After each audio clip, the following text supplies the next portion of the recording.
Hi viewers, দেখো আজকে আমি রান্না করব মটন কষা। মটন কষা রান্না করার জন্য আমি নিয়ে নিচ্ছি রসুন, আদা, শুকনো লঙ্কা, পেঁয়াজ আর গোটা আলু। আলুগুলি ছোট ছোট ছিল বলে আমি গোটাই রেখে দিয়েছি। এর জন্য একটা পাত্রে আমি দিয়ে দেব খাসির মাংস, তারপরে এর মধ্যে দিয়ে দেব হলুদ, স্বাদ মতন লবণ, বাটা মশলা, পেঁয়াজ কুচি আর কয়েকটা রসুনের কোয়া। এগুলিকে দিয়ে এর মধ্যে সর্ষের তেলও দিয়ে দেব।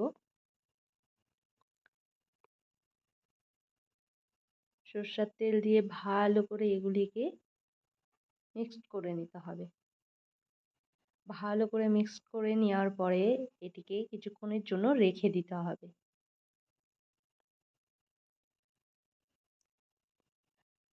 এরপরে আমি একটা কড়াইয়ের মধ্যে তেল গরম করে আলুগুলিকে ভেজে নেব। আলুগুলিকে ভালো করে ভেজে নেওয়ার পরে তুলে রাখবো। ওই কড়াইতেই দিয়ে দেব শুকনো লঙ্কা, তেজপাতা, জিরা দিয়ে এরপরে দিয়ে দেব সেই মাংসগুলিকে। দিয়ে দেওয়ার পরে এগুলিকে ভালো করে কষতে হবে যতক্ষণ না তেল ছেড়ে যায়। দেখো এর মধ্যে থেকে অনেক জল বেরিয়েছে।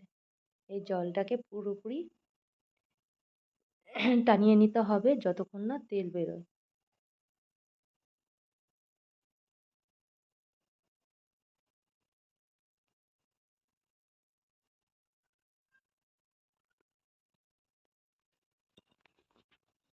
দেখো এর থেকে তেল বেরিয়ে গেছে, কি সুন্দর লাগছে তাই না?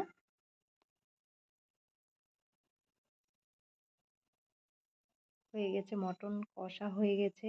এরপরে আমি এর মধ্যে একটু জল দেব যাতে মটনটা ভালো করে সেদ্ধ হয়ে যায়। দেখো জল দিয়েছি, জলটা ফুটছে।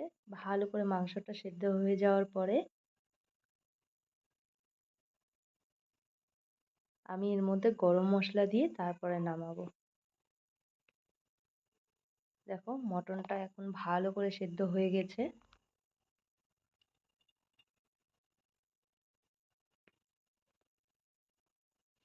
এর মধ্যে গরম মশলা দিলাম, দিয়ে এবার এটাকে নামিয়ে নেব। দেখছো তো কি সুন্দর লাল লাল হয়েছে।